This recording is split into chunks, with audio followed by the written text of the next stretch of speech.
It definitely is fostered within the training. The training itself allows many spaces for folks to begin to open up, for folks to be able to test out vulnerability. How that vulnerability is held can really change from one way to the other. If it's held well, what usually happens is folks go deeper.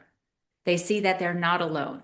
Okay, you're struggling with that too. Okay, I'm challenged. I have a challenging employee that does this. What would you do? And so that happens sometimes even within the workshop. But what's lovely is two things. After the workshop, folks do have those thought partners that they can go to. They know that they've worked through something a couple times, maybe in a workshop scenario. So now it's not so spooky to come and say, hey, can you coach me a little bit? I'm having some difficulty with a peer over here. It allows for that more free flow of information, more free flow of concerns, the encouragement to have more one-on-ones. People see the value of really checking in with each other, not just when there's big challenges, but more often than usual to be able to create that trust bank, right? So that when we do have to talk to each other about behavior changes or new, department changes or something that doesn't feel comfortable, we already have established trust and rapport. So what I see happening during a workshop or even a workshop series is an increase in trust, an increase in psychological safety. And so folks feel safer to challenge ideas or offer ideas or inquire about something, and that wasn't there before. All of that to say that it is also much easier to come and say, hey, I'm noticing something uncomfortable happening on the team. I may not have had that comfort before.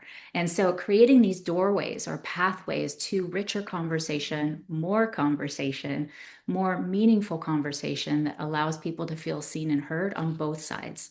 I would say one of the biggest challenges is giving and receiving feedback. That's another thing I hear across the board. And this offers a very real, tangible way with tricks and tips and techniques that allow for that feedback around behavior, which can be some of the trickier conversations out there. So I love that it offers something that you can pull out of your pocket. Okay, I've learned this. I know how to at least start into this. I know some things to be aware of. I know what might be happening on their side. I know how to hold their side. So there's a lot that goes into the psychology of it in a way that makes it very real, very useful, and very applicable for all workplaces.